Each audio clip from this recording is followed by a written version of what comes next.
kita masuk ke materi berikutnya, yaitu manajemen nyeri kepala yang akan disampaikan oleh Dr.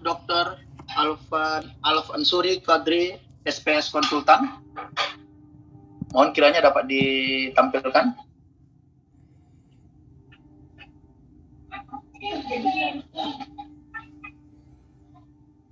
Baik, terima kasih. Berikut saya akan membacakan kurikulum vitae daripada pemateri kita, yaitu Dr. Alfansuri Kadri, spesialis saraf konsultan, lahir pada tanggal 19 November 1978, tinggal di Kota Medan, status menikah, pernah melakukan pertemuan ilmiah nasional Perdosni Cirebon pada November 2002, Continuing Neurological Education Surabaya pada tahun 2022, pertemuan ilmiah nasional Perdosni Banjarmasin tahun 2022, Musyawarah Kerja Nasional Perdosni pada November 2021. Dokter ilmu kedokteran pada tahun 2020, Fakultas Kedokteran USU, konsultan neurointensif pada tahun 2019 di PP Perdosni, spesialis neurologi pada tahun 2009, Fakultas Kedokteran USU, dan S1 kedokteran pada tahun 2003 di Fakultas Kedokteran USU.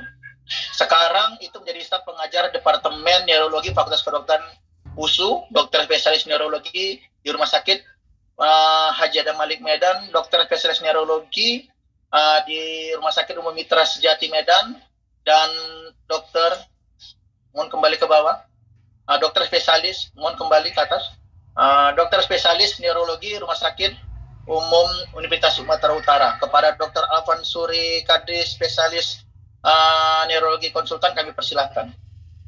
Baik, terima kasih. Saya coba share screen terlebih dahulu.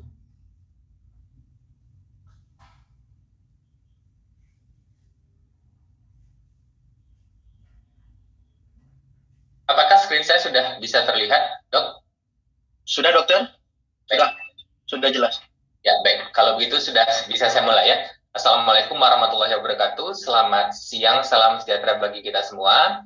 Yang saya hormati Bapak Ibu sekalian, para senior dan rekan sejawat. Adapun topik yang akan saya bawakan pada kesempatan kali ini adalah manajemen nyeri kepala.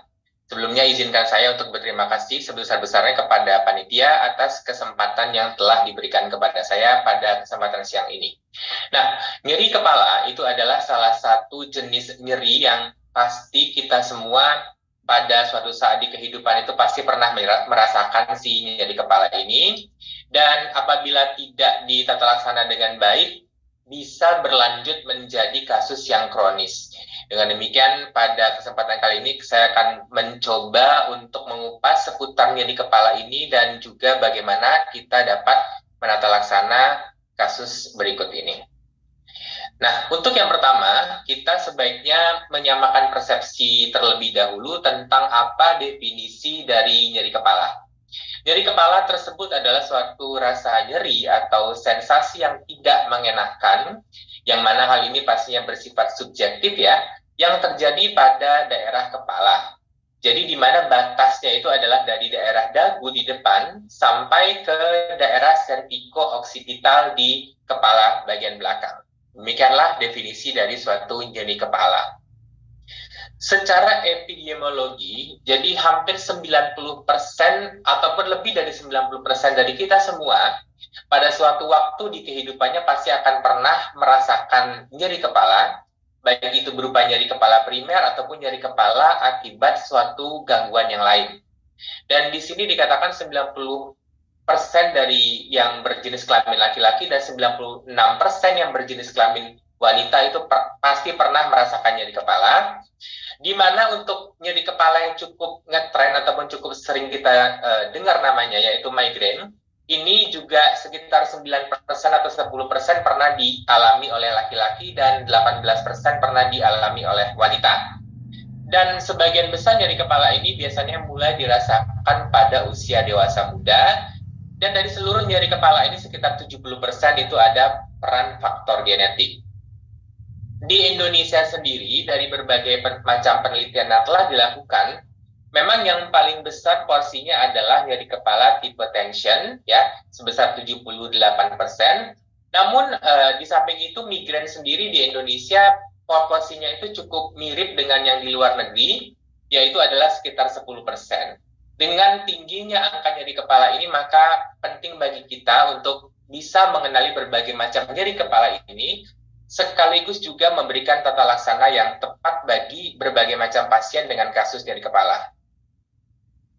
Nah, secara garis besar, nyeri kepala ini bisa kita bagi menjadi dua kategori, yaitu yang pertama adalah primary headache dan yang kedua adalah secondary headache. Yang dinamakan secondary headache ini adalah nyeri kepala yang disebabkan oleh underlying condition. Jadi ada suatu penyakit atau sebab lain yang bisa kita identifikasi dengan jelas yang menyebabkan nyeri kepala tersebut. Yang paling gampang tentunya di sini misalnya nyeri kepala akibat traumatic brain injury ataupun head injury, ataupun juga nyeri kepala akibat infeksi di otak misalnya. Apabila kita bisa secara tegas menyatakan ada suatu underlying condition pada si pasien ini, maka otomatis nyeri kepala yang diderita pasien tadi otomatis akan masuk kepada secondary headache. Nah, apabila kita tidak bisa secara tegas menegakkan adanya suatu underlying condition, namun pasien tadi menderita nyeri kepala, maka disitulah kita mengatakan bahwasanya pasien tadi menderita primary headache. Dan di antara seluruh kasus, sebenarnya yang paling sering kita jumpai di praktek sehari-hari itu justru adalah yang primary headache.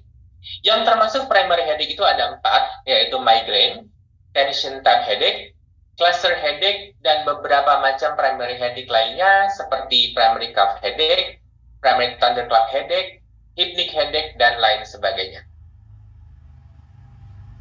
Berikutnya kita akan sedikit membahas mengenai bagaimana terjadinya nyeri kepala itu pada seseorang. Jadi otomatis berbicara tentang nyeri itu pasti melibatkan berbagai macam pain sensitive area atau berbagai macam struktur di otak kita yang mempunyai serabut nyeri atau yang bisa menghantarkan rasa nyeri. Nah, di sepanjang kepala kita itu apa-apa saja sih yang kalau terangsang atau mengalami gangguan itu bisa menyampaikan impuls nyeri? Yang pertama itu tentunya adalah kulit kepala kita sendiri dengan berbagai macam pembuluh darah yang ada di situ. Pembuluh darah itu adalah salah satu organ kita yang mempunyai serabut nyeri, sehingga kalau ada gangguan di pembuluh darah itu bisa menghantarkan sensasi nyeri yang akan dirasakan oleh pasien. Berikutnya adalah juga sinus-sinus atau dalam hal ini adalah vena ya. Lalu adalah selaput pembungkus otak atau dura mater lebih tepatnya. Lalu berikutnya adalah arteri dari Mannings ataupun juga arteri yang ada di otak atau cerebral. Berikutnya adalah beberapa jenis saraf kranial yang mempunyai pain sensitive fibers atau saraf kranial yang mempunyai saraf penghantar nyeri, yaitu saraf kranial ke-5, 9, dan juga ke-10. Dan yang terakhir tentunya adalah yang sekitar daerah leher. Nah, berbagai macam struktur di kepala inilah yang kalau mengalami gangguan bisa menghantarkan impuls nyeri yang akan menyebabkan orang tadi merasakan nyeri kepala.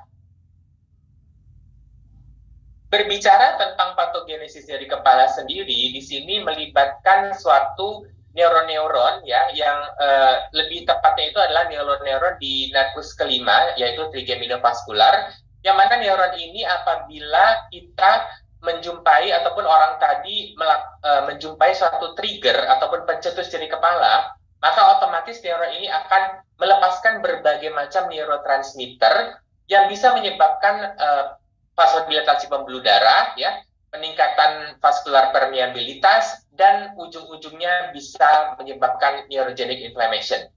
Jadi saya ulangi, apabila seseorang tadi terpapar terhadap berbagai macam trigger nyeri kepala atau pencetus nyeri kepala yang nanti akan kita bahas, itu akan mengaktifkan suatu susunan saraf trigeminovaskular yang akan mengeluarkan berbagai macam neurotransmitter yang pada akhirnya akan menyebabkan inflamasi neurogenik.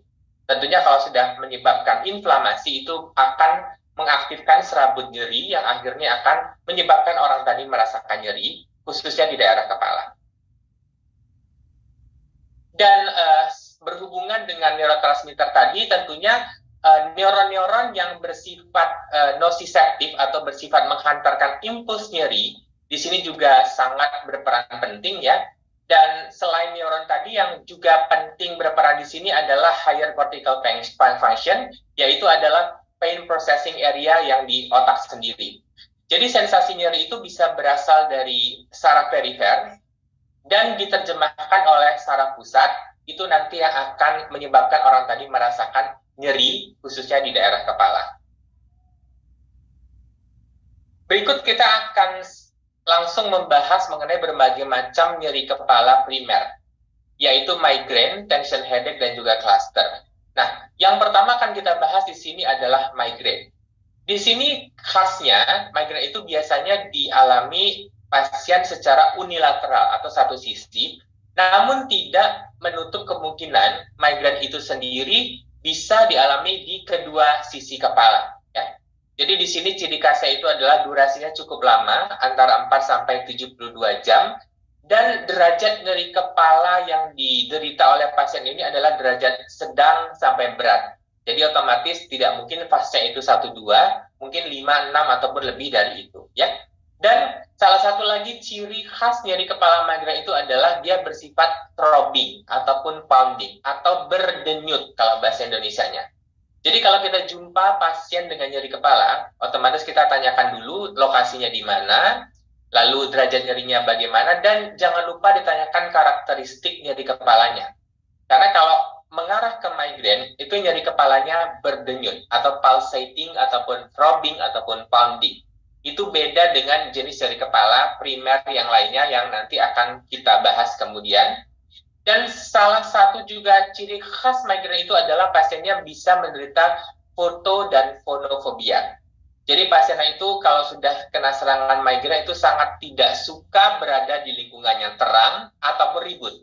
Dia pasti akan segera menarik diri dan berusaha mencari lingkungan yang lebih gelap atau lebih sunyi, karena kalau sudah serangan, dia mempunyai suatu fobia akan lingkungan yang terlalu terang dan terlalu ribut. Itu adalah salah satu ciri khas migrain. Dan ada beberapa hal lain yang juga bisa menyertai serangan migrain ini, karena memang cukup berat, yaitu adalah mual, muntah, dan juga kehilangan nafsu makan. Nah, untuk triggernya sendiri banyak sekali, mulai dari alkohol, perubahan cuaca, dan juga menstruasi. Ada satu jenis migrain yang disebut dengan menstrual migraine. Itu biasanya migrainnya akan muncul kalau orang tadi mendekati siklus menstruasi si pasien. Berikutnya yang akan kita bahas adalah tension headache. Nah, di sini berbeda dengan migrain yang tadi sifat nyeri kepalanya itu pulsating atau berdenyut. Di sini dia nyeri kepalanya justru bersifat seperti diikat. Kepalanya berat, seperti diikat, dan ini pada umumnya itu pasti dialami di kedua sisi kepala. Tidak ada satu dominansi kanan ataupun kiri yang bisa dijumpai pada tension headache. Dan di sini juga dikatakan dari beberapa penelitian, pencetusnya juga bisa disebabkan berbagai macam masalah psikiatri ataupun kecemasan, misalnya itu yang sering sekali bisa menimbulkan nyeri kepala tension. Namun di nyeri kepala tension ini sendiri, apabila kita berbicara tentang derajat, kalau tadi di migraine itu derajatnya sedang sampai berat, di sini justru derajatnya ringan sampai sedang. Jadi serangan si tension headache ini pasti tidak sedramatisir yang si migraine tadi, dan biasanya pun sebagian besar pasien masih bisa menahankan nyeri kepalanya. Namun, di sini karena nyeri kepalanya tadi bisa bersifat terus-menerus, nah, bisa pada suatu waktu dia mencapai yang kita sebut chronic tension headache, yang mana hal ini apabila nyeri kepala tension tadi sudah dirasakan si pasien lebih dari 15 hari per bulan. Nah, apabila dia sudah hampir tiap hari nyeri kepala atau mungkin sudah 20 hari dalam per bulan dia nyeri kepala, itu kita bisa curiga dia sudah jatuh kepada chronic tension headache. Ya. Di sini tidak kita jumpai foto ataupun fonofobi. Jadi jelas sekali berbeda. Kalau misalnya di nyeri kepala tension ini orangnya itu nggak terlalu masalah kalau dia berada di lingkungan yang terang, benderang, ataupun ribut, dia tidak terlalu masalah. Dan lagi pula nyeri kepalanya juga derajatnya masih sebatas ringan sampai sedang. Sedangkan tadi kalau si migraine, begitu dia serangan, pasti dia akan segera mencari lingkungan yang gelap dan juga sunyi. dan serangannya itu juga sangat menyakitkan. Berikutnya yang akan kita bahas adalah yang cluster headache. Nah, ini juga bersifat satu sisi, namun bedanya dengan migrain ya, si cluster ini dia lebih sisinya itu terlibat itu sekitar daerah mata atau orbita. Dan kalau migrain tadi dia berdenyut, di sini ada tambahan sensasi, yaitu sensasi seperti terbakar. Jadi kalau mungkin kita pernah secara tidak sengaja ya, habis pegang cabai lalu mengucek-ngucek mata, itu ada sensasi rasa terbakar. Nah, kira-kira si cluster itu begitu. Dan dia memang seperti tadi yang saya katakan, sensasi nyerinya itu lebih ke daerah orbita. Dan karena ada nyeri di daerah orbita itu bisa sampai pasiennya berair mata atau keluar air mata, atau juga bisa ada keringat dingin, mukanya merah, dan juga bisa keluar cairan dari hidungnya ya, karena memang di sini kejadiannya itu di sekitar daerah orbita. Jadi perbedaan di antara ketiganya tadi saya rasa bisa dilihat di sini ya. Yang paling ringan derajatnya otomatis adalah yang tension headache ya. Di sini kita tidak menjumpai adanya fotofobi dan fonofobi, sedangkan bedanya dengan migrain itu dijumpai dengan foto dan fonofobi. Bedanya lagi dengan cluster itu biasa kita jumpai gejala otonom seperti lakrimasi, air mata yang tidak berhenti keluar, ataupun juga keringat dingin ya, seperti itu. Dan kalau berbicara tentang lokasi, migrain bisa unilateral ataupun bilateral, sedangkan tension ini biasanya bilateral, sedangkan kalau yang cluster itu unilateral dan terbatas di daerah orbita saja. Kira-kira demikianlah perbedaan antara tiga nyeri kepala primer yang akan sering kita jumpai di praktek sehari-hari. Nah, kita akan masuk ke menu utama kali ini, yaitu bagaimana kita menata laksana orang-orang yang datang dengan nyeri kepala atau management of headache. Yang pertama kita harus lakukan adalah kita harus menyingkirkan ataupun betul-betul mencari tahu orang ini mempunyai red flags atau tanda bahaya atau tidak. Itu dulu. Karena kalau orang tadi mempunyai beberapa tanda bahaya dari nyeri kepala, nanti akan kita bahas di belakang, itu penata laksanaannya sudah berbeda. Karena itu sudah akan harus masuk ke emergency department, dan penata laksanaannya sudah sangat berbeda dengan nyeri kepala primer yang pada umumnya. Lalu setelah kita singkirkan ada atau tidaknya tanda bahaya, yang perlu kita singkirkan berikutnya tentunya adalah orang ini punya underlying condition atau tidak.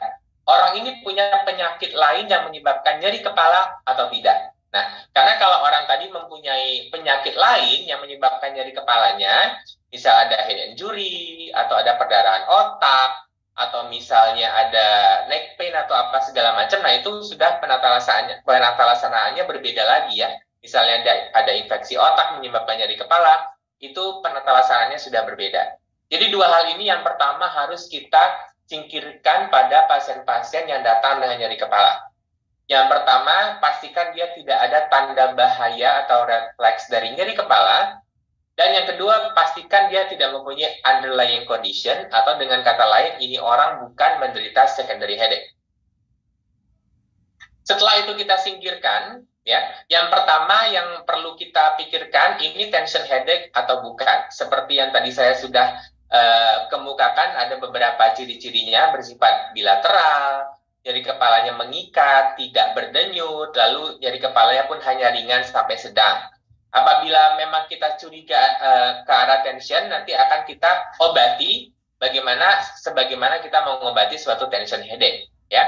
Nah, tapi apabila tension tidak bisa kita singkirkan, kita mulai berpikir ke arah migrain. Nah, di sini kita harus bertanya apakah ada fotofobi, fonofobi, ada mual atau muntah, dan nyeri kepalanya bersifat berdenyut atau tidak. Dan apabila memang terbukti pasien tadi menderita migrain, nanti akan kita tata laksana sesuai dengan migrain. Dan yang pastinya apabila kita curiga, apabila orang ini jangan-jangan ini cluster ya, yaitu unilateral, terutama daerah orbita. Apabila terbukti cluster, kita akan diagnosis dan treat sebagai cluster. Nah, namun apabila sesudah semua penjajakan kita lakukan tidak ada satu nyeri kepala khusus yang bisa kita arahkan, ini harus kita ulang lagi. penjajakannya. Karena kadang-kadang kan kalau nyeri kepala ini suka overlap ya. Jadi kalau tidak ketemu suatu jenis nyeri kepala khusus, otomatis kita harus ulang kembali sampai akhirnya kita bisa benar-benar paham ini nyeri kepalanya mengarah kemana, primary atau secondary. Kalaupun primary, arahnya kemana. Karena itu sangat penting untuk kita dapat memberikan pengobatan yang sesuai untuk jenis-jenis nyeri kepala tersebut. Berikut adalah hal-hal yang harus kita lakukan, yang bisa kita lakukan, baik itu dokter umum ataupun spesialis, apabila kita menjumpai suatu kasus nyeri kepala. Ya. Jadi tadi yang pertama sudah saya katakan, kita harus keluarkan dulu atau rule out dulu secondary headache. Karena kalau udah secondary headache itu sudah lain lagi. Kalau misalnya dia meningitis, ya otomatis itu kita treat sebagai meningitis. Kalau dia ada perdarahan otak, kita treat sebagai perdarahan otak. Bukan lagi kita treat sebagai nyeri kepala biasa. Ya. Untuk neuroimaging sendiri ataupun foto kepala sendiri, ini sebenarnya tidak selalu harus dibutuhkan. Justru kita membutuhkan CT scan kepala ataupun imaging dari otak itu kalau kita curiga adanya tanda-tanda bahaya ataupun red flags dari si orang. Di situ kita baru membutuhkan suatu imaging. Nah, dari kesemua jenis nyeri kepala, ternyata yang paling sering kita jumpai itu adalah nyeri kepala migrain yang menyebabkan orang tadi berobat ke dokter. Jadi tadi sudah saya katakan bahwasannya kalau dia tension headache itu nyeri kepalanya derajatnya ringan sedang. Biasanya pasien akan menahan-nahankan diri sendiri gitu. Jadi dia tidak segera ke dokter untuk mencari pengobatan. Nyeri kepala yang paling sering menyebabkan pasien itu berobat ke dokter itu justru adalah migrain sebenarnya. Jadi mudah-mudahan dari sini pemahaman kita tentang migrain akan bertambah, sehingga kita bisa secara tegas membedakan apakah ini nyeri kepalanya migrain atau bukan. Karena biasanya nyeri kepala yang membuat orang meminta bantuan ke dokter itu biasanya bukan tension headache, melainkan adalah migrain. Dan selain itu kita juga harus memikirkan satu lagi jenis nyeri kepala yaitu medication overuse. Jadi kadang-kadang dia udah berobat sana, berobat sini, tapi belum juga mencapai kesembuhan sehingga dia sering mengkonsumsi obat secara sesuka hati dia. Nah, itu juga adalah salah satu nyeri kepala yang bisa kita pikirkan, yaitu medication overuse headache. Berikutnya adalah sifat-sifat nyeri kepala apa saja yang harus kita ketahui saat kita menganamnese ataupun mewawancara pasien. Ya. Yang pertama pastinya onset. Onsetnya itu sudah berapa lama, sejak kapan, berapa bulan, sudah berapa bulan, berapa hari dalam per bulan, dan sebagainya. Itu termasuk onset.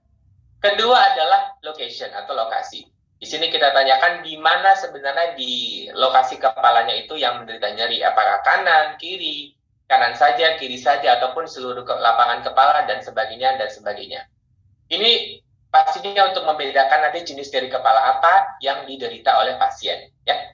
Berikutnya, apakah pasien tadi selain nyeri kepala juga mempunyai gejala-gejala lain yang datang menyertai nyeri kepala tersebut, seperti mual, muntah, fotofobia, ataupun conjunctival injection pada cluster, ataupun keluar air dari hidung, dan sebagainya. Dan kemudian yang harus kita tanyakan, faktor apa saja yang biasanya bisa memperberat atau mungkin men-trigger atau memicu nyeri kepala. Ya, kita tanyakan apakah kalau sedang banyak pikiran, ini nyeri kepala akan bertambah, atau apakah ada nyeri di pergerakan leher, apakah kalau minum sesuatu ini nyerinya makin bertambah, dan sebagainya. Kemudian tentunya kita juga harus bertanya seberapa parah nyeri kepala tersebut. Kita bisa menggunakan berbagai macam skala nyeri yang tadi sudah disampaikan Dr. Kodri, bisa pakai Wong Baker, FAST yang paling gampang, dan yang lain sebagainya. Pokoknya kita harus bisa menilai seberapa parah nyeri pasien untuk nanti kita mengarahkan ke satu diagnosis tertentu. Ya. Kemudian pasiennya kita juga harus bertanya, sudah makan obat apa saja? Ini penting karena itu tadi, ada satu jenis nyeri kepala juga yang namanya medication overuse. Itu kita harus betul-betul mengarahkan ini pasien apa saja yang sudah dia makan, untuk kedepannya kita bisa mengarahkan dia sebenarnya arahnya kemana. Ya. Dan tentunya harus kita tanyakan juga ada nggak kondisi-kondisi lain yang di luar nyeri kepala tadi seperti misalnya depresi, ansietas, hipertensi, asma, dan lain-lainnya, ataupun riwayat penyakit sebelumnya, karena ini juga mau tidak mau bisa berkontribusi terhadap keparahan nyeri kepala pasien tersebut. Jadi onset, lokasi, associated symptoms, faktor yang memperberat, keparahan, riwayat obat, dan riwayat penyakit, inilah hal-hal yang perlu kita tanyakan saat kita menganamnesis ataupun mewawancara pasien dengan nyeri kepala. Berikutnya setelah anamnesa pasti kita lanjut ke pemeriksaan fisik dan juga pemeriksaan penunjang ya. Di sini yang perlu adalah yang pertama pastinya adalah pemeriksaan fisik neurologis ya, seperti ada kelemahan atau tidak ya, apakah ada gangguan kesadaran atau tidak dan lain sebagainya. Lalu kita juga harus periksa lehernya juga, apakah ada masalah pergerakan leher atau tidak. Karena kalau ada itu pasti bukan nyeri kepala primer, jangan-jangan ada spasm di lehernya, dan sebagainya. Lalu yang penting juga mengenai tekanan darah. Karena kadang orang dengan gejala stroke itu juga datang dengan nyeri kepala. Jadi kita harus ukur juga tekanan darahnya, jangan-jangan ya ini sudah salah satu arahnya ke stroke gitu. Nyeri kepala disertai dengan kelemahan anggota gerak sebelah, apalagi kalau tensinya misalnya datang 200 begitu, itu kita sudah curiga jangan-jangan ini bukan lagi nyeri kepala biasa, tapi sudah yang red flag ataupun yang secondary headache ya. Dan apabila dia juga ada masalah di rahang, kita juga bisa memeriksa temporomandibular joints-nya. Kadang-kadang orang-orang yang mengalami temporomandibular disorder itu juga karena rahangnya nggak bisa mengatur dengan baik, itu juga sering mengeluhkan nyeri kepala. Jadi beberapa pemeriksaan inilah yang perlu kita lakukan kepada pasien yang datang dengan keluhan nyeri kepala. Baik, berikutnya kita akan masuk ke masing-masing pengobatan dari nyeri kepala. Jadi sekali lagi saya di sini hanya menekankan pengobatan pada nyeri kepala primer ya Bapak Ibu sekalian. Karena kalau untuk nyeri kepala sekunder, pastinya kita sudah harus mengobati underlying condition yang diderita pasien. Itu akan terlalu banyak kalau kita bahas satu-satu. Namun yang perlu kita ketahui di sini lebih kepada nyeri kepala primer. Karena sebagian besar pun nyeri kepala yang datang ke kita, itu biasanya masih yang nyeri kepala primer sebenarnya, bukan nyeri kepala sekunder ya. Yang pertama yang akan kita bahas mengenai pengobatan migrain. Pengobatan migrain itu terbagi atas dua bagian. Yang pertama pengobatan saat dia serangan atau kita sebut sebagai abortive treatment. Dan yang kedua adalah pengobatan saat dia tidak serangan atau itu kita sebut sebagai preventive ataupun prophylaxis treatment. Ya. Jadi pengobatan abortif ini kita berikan kepada pasien kalau dia sedang mengerang kesakitan ataupun sedang mengalami serangan migrain. Sedangkan yang satu lagi, yang preventif itu kita berikan justru di luar dia serangan. Jadi in between attacks, seperti itu. Nah, untuk terapi abortif ini sendiri kita bisa bagi menjadi dua. Yang pertama adalah yang spesifik untuk migrain, yaitu untuk obat-obatnya adalah golongan triptan dan juga golongan ergot. Sedangkan untuk yang terapi non-spesifik, kita bisa menggunakan berbagai macam NSAID ataupun pereda nyeri lainnya, tergantung ketersediaan kita apa saja yang ada. Yang penting pada prinsipnya, kalau ada nyeri, kita harus segera redakan. Ya syukur-syukur kalau kita mempunyai yang terapi spesifik seperti triptan, itu akan sangat membantu mengurangi nyeri, ya, karena itu memang terapi spesifik untuk migrain. Namun apabila tidak tersedia, kita bebas menggunakan berbagai macam sediaan analgesik dan juga NSAID, namun di sini mungkin dosisnya agak sedikit lebih tinggi dibandingkan dengan nyeri kepala yang biasa, karena di sini memang derajatnya adalah moderate to severe. Nah, ini ada beberapa sediaan dan juga dosis ya dari terapi abortif untuk migrain ya. Di Indonesia sendiri kita ada sumatriptan ya dengan dosis mulai dari oral 50 mg. Di sini yang dianjurkan itu sebenarnya adalah yang evidence-nya A ya, Bapak Ibu sekalian. Kalau yang masih B tidak terlalu dianjurkan, dan kalau memang ada yang si A ini, evidence A, itu yang lebih kita anjurkan. Jadi kalau ingat migrain, ingat aja triptan dan juga ergot ya. Tapi yang memang kalau tidak ada triptan dan ergot, kita bisa beralih ke NSAID apapun itu. Nah, berikutnya adalah preventive treatment ataupun prophylaxis treatment. kenapa kok kita perlu memberikan terapi preventif pada orang migrain gitu? Kenapa nggak asal datang aja kita kasih obat gitu? Nah, karena inilah dia. Fase orang migrain itu sangat panjang dan melelahkan ya. Jadi dia sebelum serangan aja, sekitar 8-10 jam itu dia sudah mengalami fase prodromal yang ditandai dengan lemas seluruh badannya dan juga oyong nggak karu-karuan. Itu baru prodromal, belum serangan. Ya. Lalu dia ditambah lagi serangan pula. Ini yang udah nggak karu-karuan lah. Jadi maksudnya kalau ada orang datang ke kita, ngeluhnya migrain, tapi make up-nya masih full, masih senyum sana, senyum sini, itu kemungkinan orangnya bukan migrain. Karena migrain itu sangat menyakitkan dan prosesnya itu panjang sekali.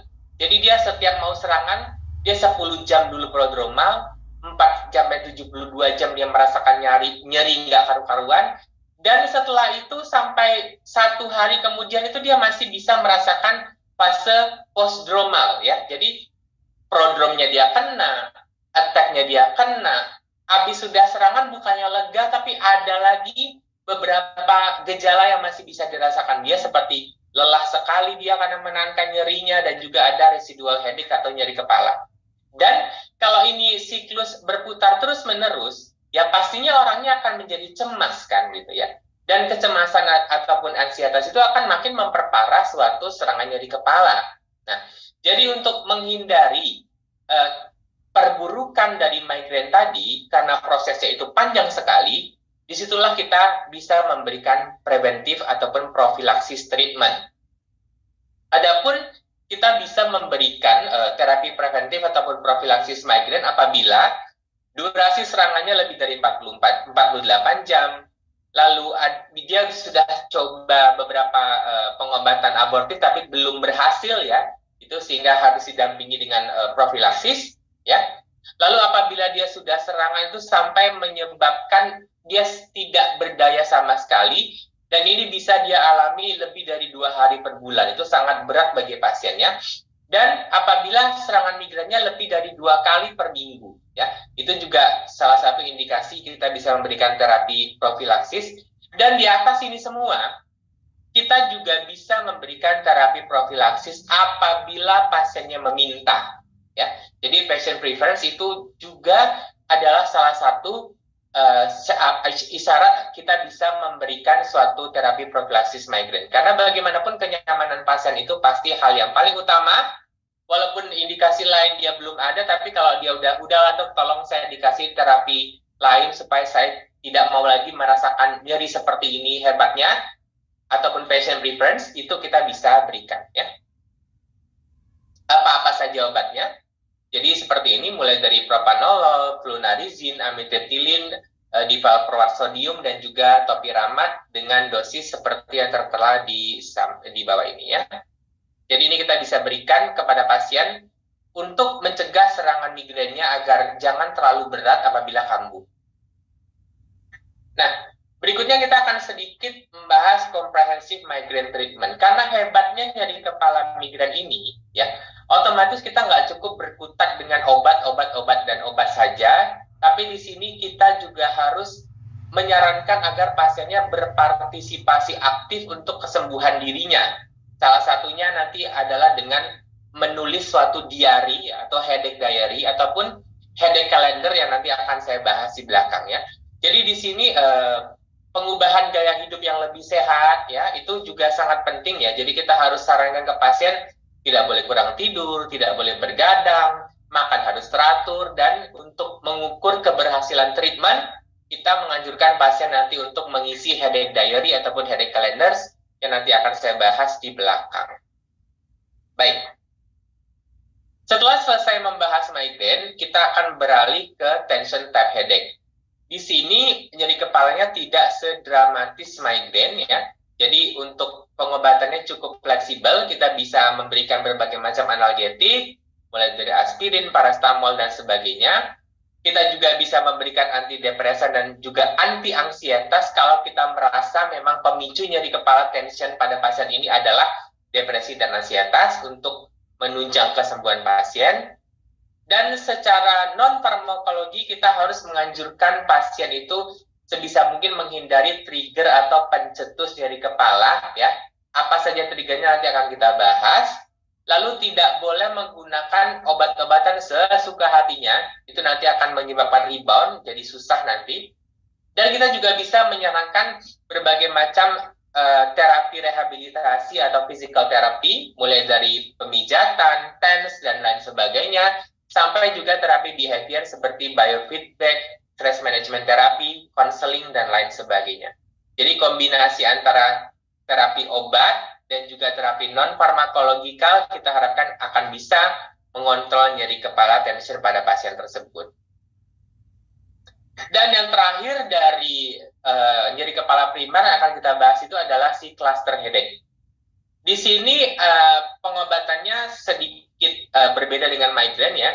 Untuk yang akutnya kita bisa menggunakan triptan ya, mirip juga dengan migrain. Tapi di sini apabila belum tersedia kita bisa menggunakan oksigen ya, melalui non-repeating max untuk mencegah agar proses otonom yang terjadi pada pasien tadi tidak semakin berkesinambungan atau semakin parah. Kita suplai dia oksigen sehingga proses otonom yang terjadi pada pasien tadi bisa kita redakan dengan cukupnya oksigen ke otak ya. Lalu selain terapi akut, di sini kita juga mengenal adanya terapi profilaktik pada cluster. Di sini kita bisa memberikan verapamil sampai juga litium dan juga topiramat ya, dengan dosis seperti yang tertera di samping. Nah, ini dia yang tadi saya sempat kemukakan di depan. Jadi orang-orang dengan nyeri kepala, kita harus meminta pasien tadi juga ikut aktif berpartisipasi dalam kesembuhan dia sendiri dengan cara mengisi diari ya, mengisi diari. Jadi diari ya bukan sembarang diari aku hari ini ngapain, bukan seperti itu, tapi di sini adalah mengisi tentang apa keluhan yang dia alami pada hari itu, sifatnya bagaimana, dan nanti pada akhirnya mengukur keberhasilan pengobatan kita dengan melihat apakah ada perbaikan dari hari ke hari dengan cara mengisi diari tersebut. Jadi diari itu sendiri ada banyak versi. Yang pertama yang paling detail itu adalah yang daily atau setiap hari diisi. Lalu ada juga yang weekly atau setiap minggu diisi, kira-kira seperti ini ya. Dan untuk nyeri kepala yang berhubungan dengan siklus bulanan misalnya ataupun menstrual migraine, kita di sini bukan menggunakan diary yang daily atau weekly, tapi di sini monthly atau per bulan ya.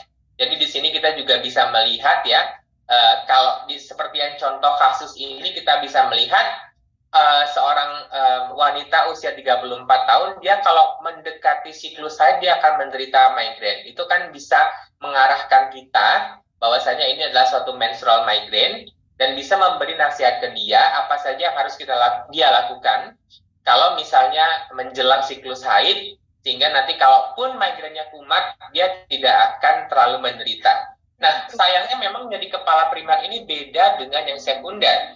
Kalau yang sekunder kita treat, kita obati underlying disease, udah selesai. Tapi kalau yang primer, karena primer di sini kan tidak ada satu proses khusus yang bisa kita tuduhkan sebagai biang keladi nyeri kepala. Jadi kemungkinan berulangnya ini sangat besar. Yang perlu kita cari tahu itu adalah apa triggernya, itu sebisa mungkin harus dihindari oleh pasien, dan apa yang bisa dilakukan sehingga kalau misalnya pun nyeri kepala primer tadi kambuh, dia tidak semenderita yang sebelum berobat ke kita. Jadi itu yang bisa kita lakukan ya. Nah, jadi di era modern ini juga sudah banyak sekali aplikasi di App Store ataupun Play Store yang merupakan sebenarnya adalah diary untuk nyeri kepala. Jadi ini ada dua yang saya ambil contohnya, ada Migraine Buddy, ada Migraine Diary, dan sebagainya itu banyak sekali ada di App Store ataupun di Play Store. Dan untuk yang versi Indonesianya sendiri sedang dalam proses perampungan, kita doakan bersama mudah-mudahan dalam waktu dekat sudah ada versi bahasa Indonesia sehingga bisa membantu para bahasa Indonesia ini yang menderita nyeri kepala. Nah, terakhir kita akan sedikit membahas mengenai trigger ataupun pencetus nyeri kepala. Jadi ternyata yang paling sering men-trigger atau mencetuskan nyeri kepala itu adalah stres. Stres ini bisa dua macam, fisik ataupun mental ya. Jadi kurang istirahat, terlalu banyak tekanan dalam kerjaan, dan sebagainya itu adalah penyumbang terbanyak sebagai trigger nyeri kepala. Lalu yang kedua adalah hormon di wanita, khususnya estrogen ya. lalu pola makanan tidak baik, cuaca, dan beberapa jenis bahan makanan seperti alkohol, bahan makanan lain yang sering juga mencetuskan itu adalah coklat dan keju ya. Itu juga harus kita sebisa mungkin hindari ataupun memberikan penjelasan ke pasien sehingga dia bisa menghindari berbagai macam trigger ini ataupun meminimalisir kontak dengan trigger tadi sehingga nanti nyeri kepalanya tidak terlalu sering kumat ya. Nah, yang terakhir akan kita bahas adalah red flags atau tanda bahaya yang kalau orang dengan nyeri kepala datang dengan berbagai macam tanda bahaya ini, kita harus curiga ini jangan-jangan sesuatu yang sangat serius ya. Jadi singkatannya di sini adalah SNOOP double P4E. Jadi misalnya adalah systemic condition ya. Lalu juga ada neurologic symptoms seperti pandangan ganda, penurunan kesadaran, meningismus, kejang dan lain sebagainya. Lalu onsetnya itu thunderclap. Jadi thunderclap itu maksudnya kalau serangan itu kayak gelegar petir gitu ya, sangat berat sekali dan mendadak sekali. Nah itu kita juga harus curiga jangan-jangan ini adalah tanda bahaya. Lalu apabila orang datang ke kita dengan nyeri kepala usianya sudah di atas 50 tahun ya, itu juga harus kita curigai jangan-jangan ada yang lain ini yang mesti kita treat ya. Lalu juga progresivitasnya sangat cepat, jadi dari kemarin dia mungkin fase masih 2, tiba-tiba datang minggu depan jadi 7 misalnya, itu kan progresivitasnya sangat cepat, itu kita harus curiga sesuatu.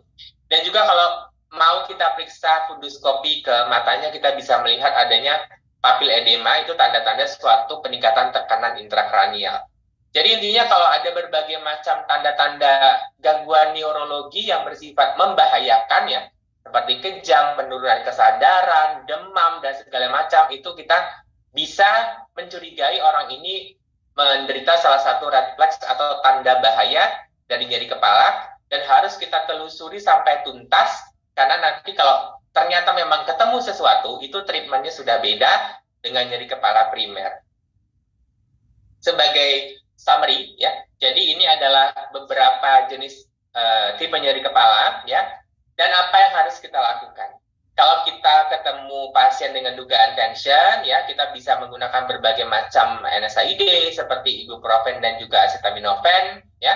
Lalu kalau migrain, kita anjurkan pasti pasiennya harus ke dokter atau primary care untuk dijajaki lebih lanjut dan diberikan pengobatan yang komprehensif, ya. Dan kalau yang cluster, nah ini harus kita rujuk ke spesialis neurologi, khususnya kalau yang spesialis headache, ya, yang biasa menangani kasus-kasus headache. Sedangkan kalau yang dia tadi sudden onset dengan ada berbagai macam tanda bahaya, itu jangan ditunggu-tunggu lagi ya. Misalnya ada dizziness, gangguan bicara, atau penurunan kesadaran, itu jangan ditunggu-tunggu, harus segera masuk ke IGD rumah sakit, karena kita curiga jangan-jangan ada proses yang serius yang mendasari nyeri kepala tersebut. Kalau syukurnya, tapi kalau berdasarkan persentase yang paling sering datang ke kita, biasanya memang tension, tapi kalau yang minta pengobatan ke dokter itu biasanya yang nomor 1 adalah migraine. Nah, jadi sebagai take home messages dari saya ya, jadi headache itu adalah suatu sensasi tidak mengenakan yang batasnya itu adalah dari dagu sampai daerah belakang kepala, cervico-occipital, dan secara garis besar nyeri kepala itu kita bisa bagi menjadi 2 ya, yang ada underlying disease-nya atau secondary headache, dan yang tidak ada underlying-nya atau kita sebut sebagai primary headache. Dan untuk penata laksanaan nyeri kepala ini tentunya tidak hanya farmakologikal, tapi juga non-farmakologikal, serta kita juga harus secara komprehensif mengajarkan kepada pasien tadi menghindari trigger, dan apabila bisa mengisi diari itu lebih bagus lagi. Ya, terima kasih presentasi dari saya. Terima kasih banyak atas perhatiannya. Saya kembalikan ke moderator. Assalamualaikum warahmatullahi wabarakatuh. Waalaikumsalam warahmatullahi wabarakatuh. Terima kasih dokter. Mungkin langsung kita buka session tanya jawab. Kami persilakan Bapak Ibu peserta seminar sejawat yang punya pertanyaan, boleh langsung.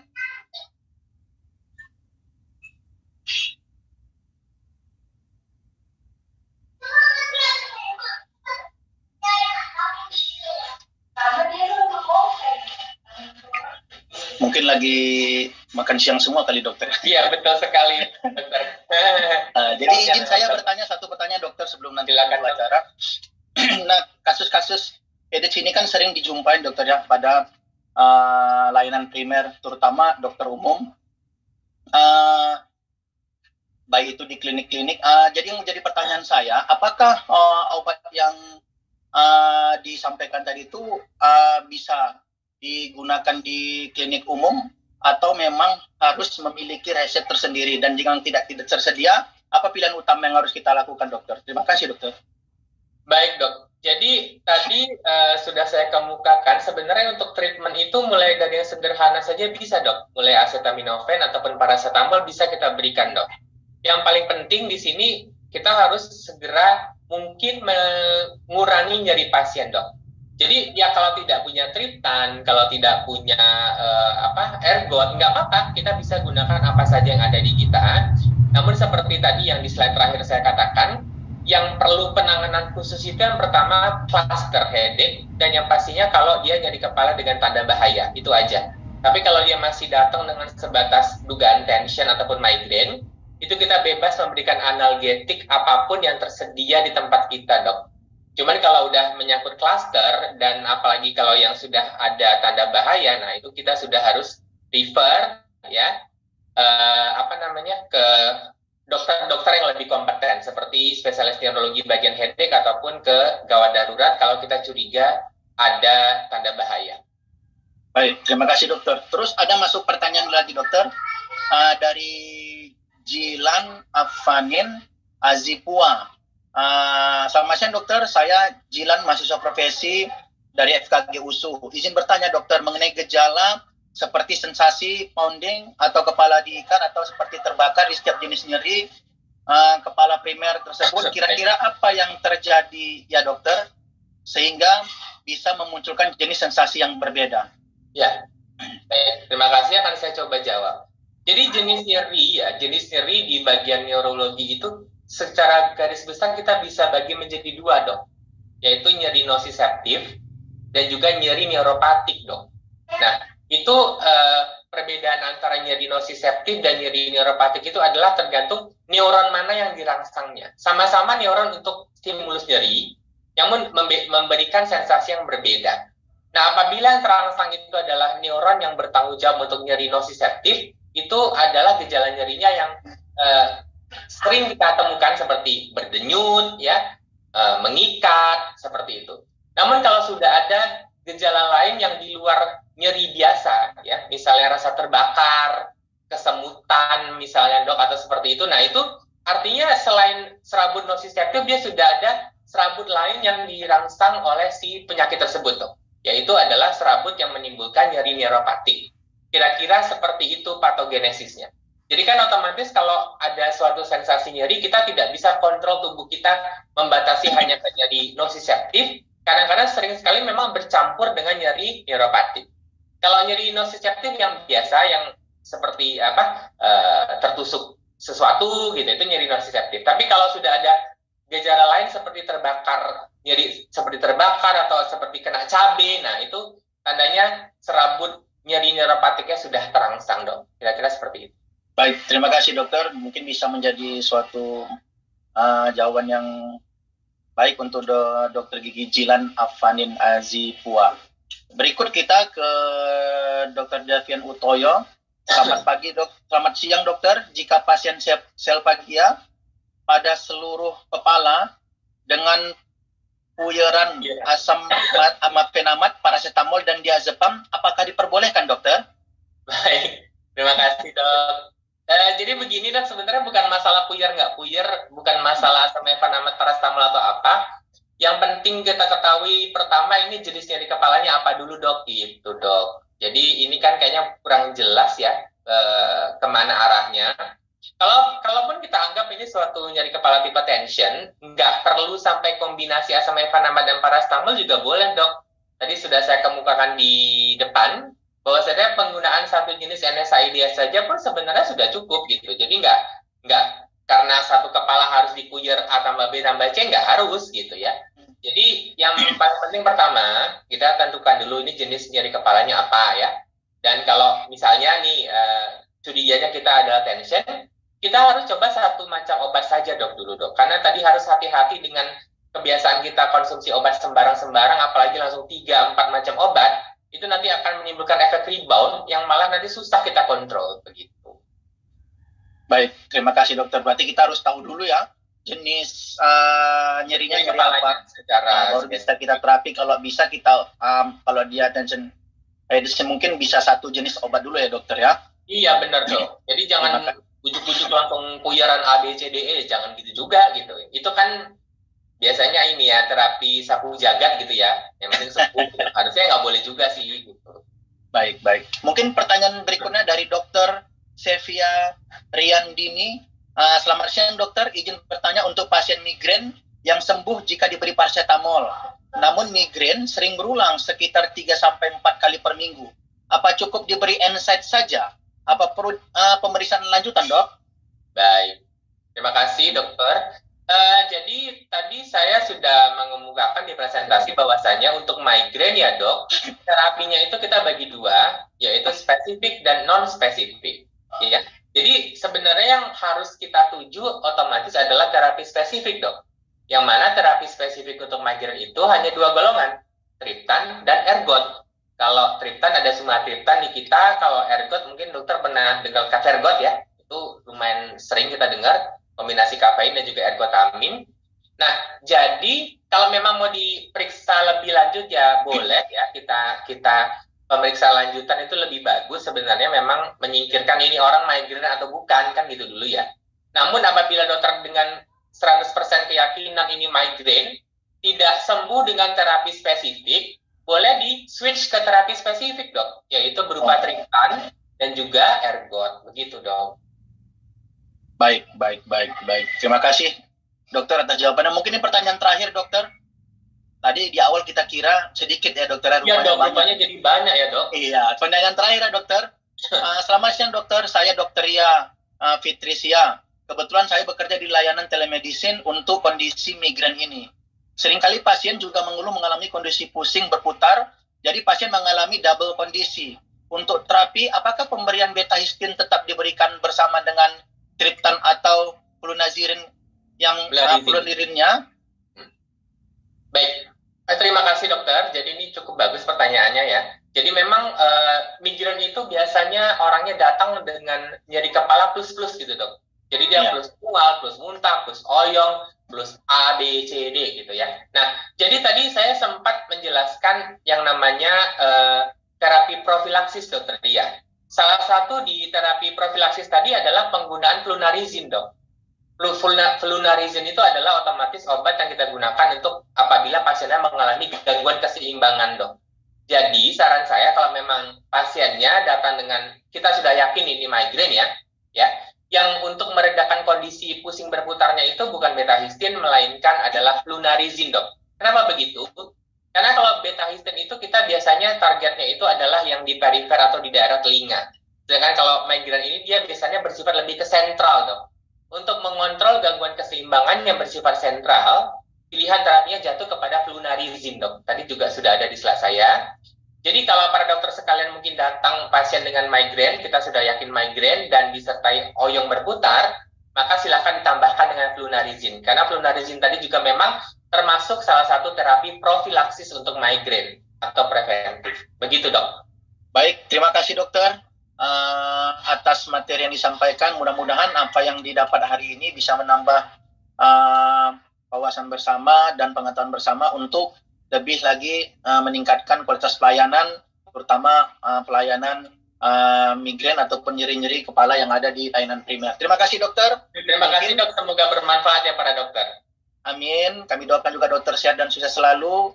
Baik, mungkin saya akan kembalikan kepada MC, Bapak Ibu seluruh peserta. Masih ada satu materi yang mungkin akan disampaikan oleh BPJS Ketenagakerjaan. Jadi dengan ini saya akan mengembalikan moderator kepada MC. Terima kasih kami ucapkan, mohon maaf atas segala kekurangan, baik itu dalam tutur kata dan penyampaian yang kurang berkenan di hati Bapak Ibu dan seluruh sejawat. Saya mohon maaf, pada Allah mohon ampun, wabillahi taufiq wal hidayah. Assalamualaikum warahmatullahi wabarakatuh. Waalaikumsalam warahmatullahi wabarakatuh. Bapak dan Ibu peserta seminar dan workshop yang kami banggakan, Sudah bersama-sama kita dengar paparan dan diskusi yang sangat menarik pada sesi ilmiah pertama dengan diskusi yang begitu interaktif. Untuk acara selanjutnya, kita akan mendengarkan paparan sosialisasi program BPJS Ketenagakerjaan, di mana BPJS Ketenagakerjaan bersinergi dengan Ikatan Dokter Indonesia, khususnya wilayah Sumatera Utara, dalam meningkatkan kualitas pelayanan kesehatan bagi masyarakat. Dalam hal ini akan disampaikan oleh Dr. Haji Suci Rahmat, Magister Kesehatan, CDMP. Berikut kami sampaikan kurikulum vitae Dr. Suci. Nama, Dr. Suci Rahmat, Magister Kesehatan, CDMP, lahir di Medan pada tanggal 25 Agustus 1976. Saat ini menjabat sebagai Kepala Kantor BPJS Ketenagakerjaan, Kota Medan, di mana riwayat pendidikan dokter dari Fakultas Kedokteran tamat pada tahun 2003, kemudian pendidikan S2 Administrasi Kebijakan Kesehatan, Fakultas Kesehatan Masyarakat Universitas Sumatera Utara tamat pada tahun 2013. Adapun riwayat pekerjaan, dokter umum di Medan sejak tahun 2002 sampai 2018, pegawai PT Jam Sostek atau BPJS Ketenagakerjaan sejak tahun 2004, Kepala Bidang Pelayanan BPJS Ketenagakerjaan, Kacap Medan tahun 2015, Asisten Deputi Wilayah Bidang Pelayanan Kanwil Sumbagut Medan tahun 2016, Asisten Deputi Bidang Kebijakan JK BPJS Ketenagakerjaan tahun 2018 sampai 2022, dan Kepala Kantor Cabang Medan Kota BPJS Ketenagakerjaan tahun 2022 hingga saat ini. Adapun riwayat training, kursus, dan workshop yang sudah diikuti, Diklat Kepemimpinan Madya dan Utama BPJS Ketenagakerjaan pada tahun 2015 dan 2019, workshop sertifikasi Disability Management DGUV Jerman pada tahun 2014. Dengan riwayat organisasi, Ketua Senat Mahasiswa atau Gubernur PEMA FKUSU tahun 1999 hingga tahun 2000, Pengurus Sekretaris Umum Persatuan Dokter Umum Indonesia Cabang Sumatera Utara tahun 2015 sampai 2015, dan Pengurus Ikatan Dokter Indonesia Wilayah Sumatera Utara sampai dengan tahun 2018. Kepada Dr. Suci, kami silakan. Baik, terima kasih. MC, apa kabar? Teman-teman sekalian sejawat, terima kasih atas kesempatannya dari IDI. Untuk seminar kali ini kami diberikan kesempatan untuk pertama menyampaikan sedikit sosialisasi tentang program BPJS Ketenagakerjaan dan juga sharing berkaitan dengan aplikasi dan implementasi mungkin maksudnya terkait perlindungan BPJS Ketenagakerjaan khususnya penyakit akibat kerja. Yang mungkin kita sebagai dokter dalam implementasi atau pekerjaan sehari-hari akan mengalami bagian daripada risiko penyakit akibat kerja dan juga bagaimana kita memberikan pelayanan kepada masyarakat khususnya masyarakat pekerja. Terima kasih tadi Dr. Andike sudah menyampaikan profil saya cukup lengkap dan mudah-mudahan di sini nanti yang saya sampaikan bisa menjadi bagian daripada diskusi dan pengantar diskusi kita selanjutnya atau pengetahuan bagi dokter, di mana dokter perlu terlindungi oleh BPJS Ketenagakerjaan dan juga bagaimana dokter juga menangani selain penyakit-penyakit yang mungkin diderita oleh masyarakat kita, tapi masyarakat pekerja kita butuh juga penanganan khusus perlindungan jaminan sosial selain BPJS Kesehatan yang mungkin selama ini teman-teman dokter cukup dekat dengan BPJS Kesehatan, tetapi kami juga ada melayani masyarakat, khususnya masyarakat pekerja yang dengan nama BPJS Ketenagakerjaan. Izin saya share materi saya, mudah-mudahan waktunya bisa cukup. Saya berapa menit, Mbak Andika? Izin dokter 30 menit ya dok. Oke, baik. Terima kasih. Rekan-rekan sejawat sekalian, di sini saya menyampaikan terkait dengan perlindungan kecelakaan kerja dan juga penyakit akibat kerja. bagi khususnya tenaga kesehatan. Kenapa saya sampaikan tenaga kesehatan? Karena memang kita sebagai dokter juga harus terlindungi oleh BPJS Ketenagakerjaan. Baik nanti kita secara pribadi dalam praktek maupun di dalam klinik kita, dan juga kita sebagai dokter yang bekerja dalam komponen organisasi di rumah sakit. Tentunya ada risiko-risiko yang mungkin kita dapatkan, maka kita juga harus terlindungi. Maka saya tegaskan di sini bagi tenaga kesehatan peserta BPJS Ketenagakerjaan. Nah, kalau kewajiban menjadi peserta, tentu ada undang-undangnya dan juga dikuatkan oleh pemerintah Presiden Jokowi dalam instruksi Presiden tahun 2020. Semua komponen pekerja, penerima upah, apa sih penerima upah itu nanti kita sebutkan, bukan penerima upah. Nah, bagaimana yang komponen itu?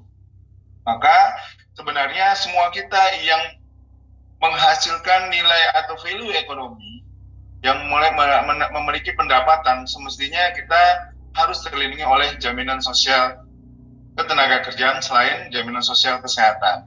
Nah, di sini ada saya sebutkan program penerima upah. Ya, penerima upah itu dia artinya dokter, kalau tenaga kesehatan dokter atau perawat, bidan atau tenaga ekosistem di rumah sakit sebagai bagian daripada organisasi di rumah sakit yang memberikan pelayanan itu menerima upah. Nah, dia bekerja sebagai bagian daripada rumah sakit, maka dia disebut sebagai penerima upah. Dia harus dapat sebenarnya 5 perlindungannya. Jaminan kecelakaan kerja, jaminan kematian, jaminan hari tua, jaminan pensiun, dan jaminan kehilangan pekerjaan juga. Tapi kalau dokter nggak mungkin ya kehilangan pekerjaan. Masih dia bisa berobat sendiri atau justru malah dilirik oleh rumah sakit lain. Nah, tentu yang paling utama di dalam program JKK dan JKM itu, jaminan kematian ada, di JKK-nya ada penyakit akibat kerja. Nah, termasuk di dalam bagian daripada perlindungan kecelakaan kerja. Walaupun sebenarnya dia bukan kecelakaan, tetapi adalah risiko karena paparan yang berulang-ulang dari tempat kerjanya. Nah, kalau bukan penerima upah, itu dia wajibnya 3. Kecelakaan kerja, jaminan kematian, dan jaminan hari tua. Nah, siapa sih sebenarnya yang memang harus terlindungi oleh program bukan penerima upah ini? Nah, adalah tenaga kerja yang melakukan pekerjaan di luar hubungan kerja. Jadi dia tidak ada bekerja sebagai dalam struktur organisasi di dalam ekosistem rumah sakit.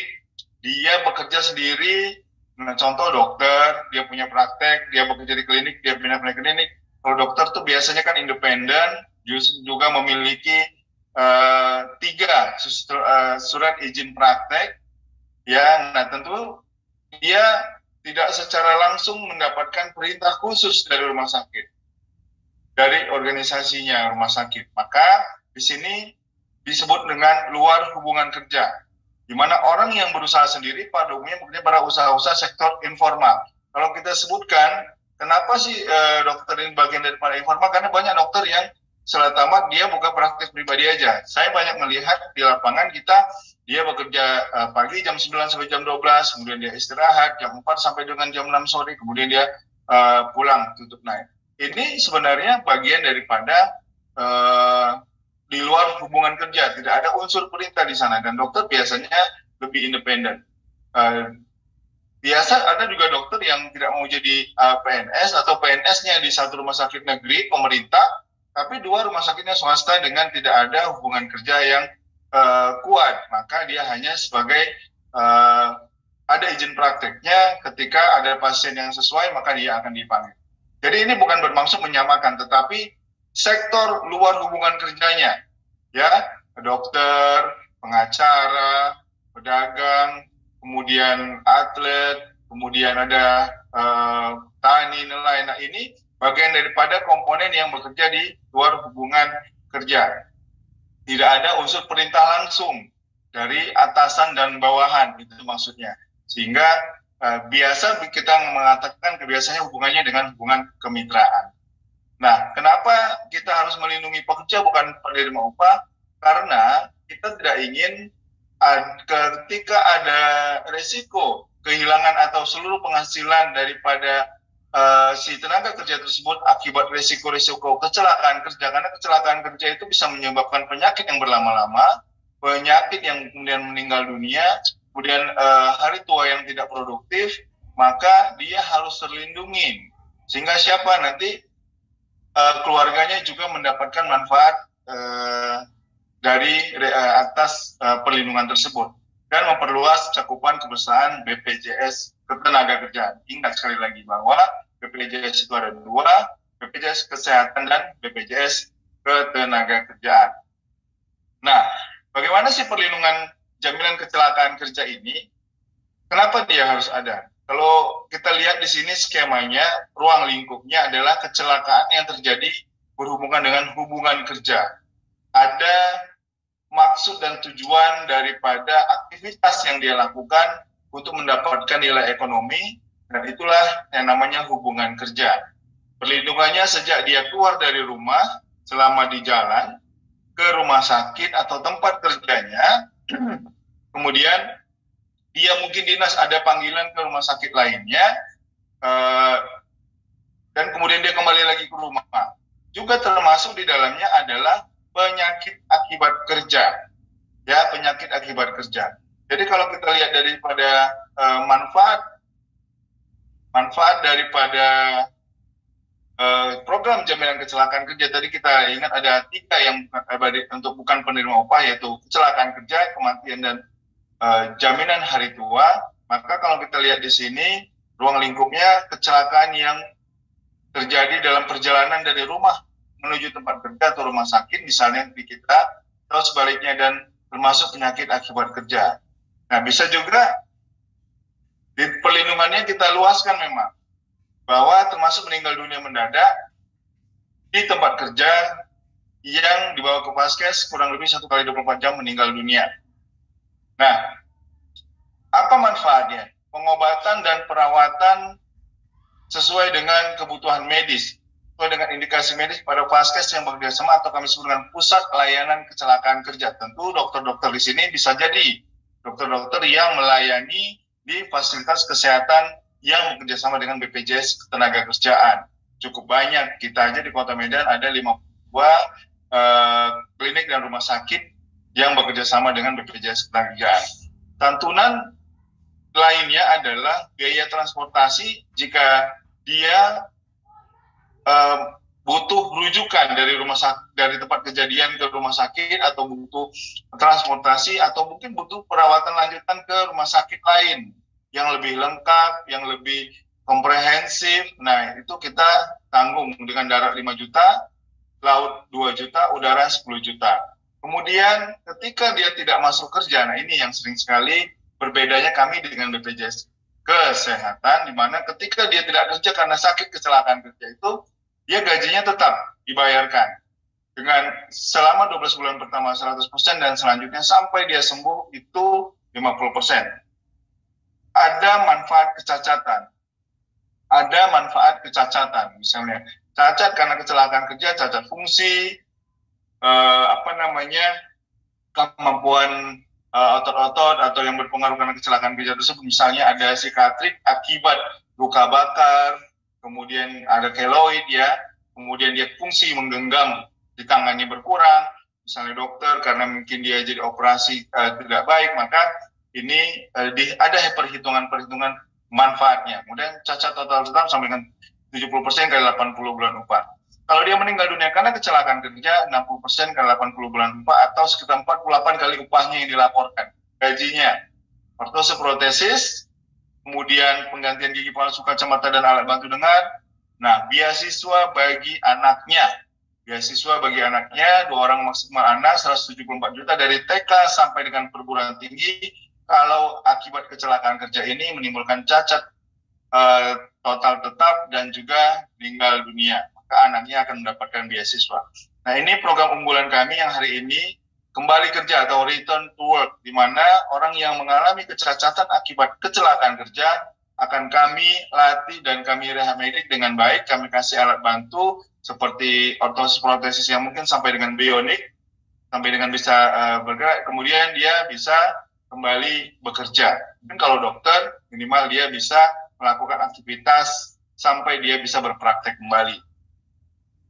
Nah, saya mendalami sedikit bagian daripada kecelakaan kerja, yaitu penyakit akibat kerja. Ini share informasi, mungkin teman-teman di sini ya juga cukup banyak yang memahami terkait penyakit akibat kerja, dan juga bagaimana kita nanti menanganinya. Mungkin dokter-dokter sejawat sekalian di sini melayani juga pasien pekerja yang mungkin ini adalah penyakit akibat kerja. Bedanya nanti akan kita lihat. Kalau ternyata dia penyakit biasa, tentu dia tidak ada hak kecacatan. Contoh seperti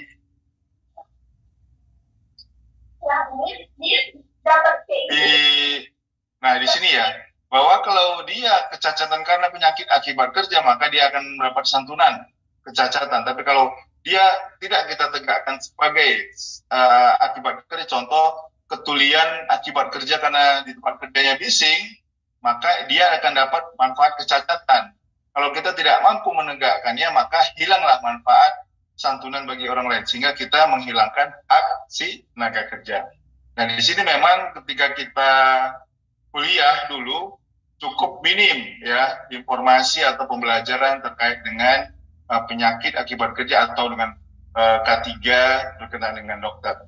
Nah, penyakit akibat kerja itu ada di Perpres 7 tahun 2019, di mana berdasarkan Perpres tersebut, pekerja yang didiagnosis menderita penyakit akibat kerja berdasarkan surat keterangan dokter berhak atas manfaat JKK. Jadi dokter sejawat sekalian ini berhak mengeluarkan rekomendasi dan diagnosis bahwa ini adalah misalnya TB paru karena pekerjaannya, COVID karena pekerjaannya, HNP atau low back pain karena pekerjaannya.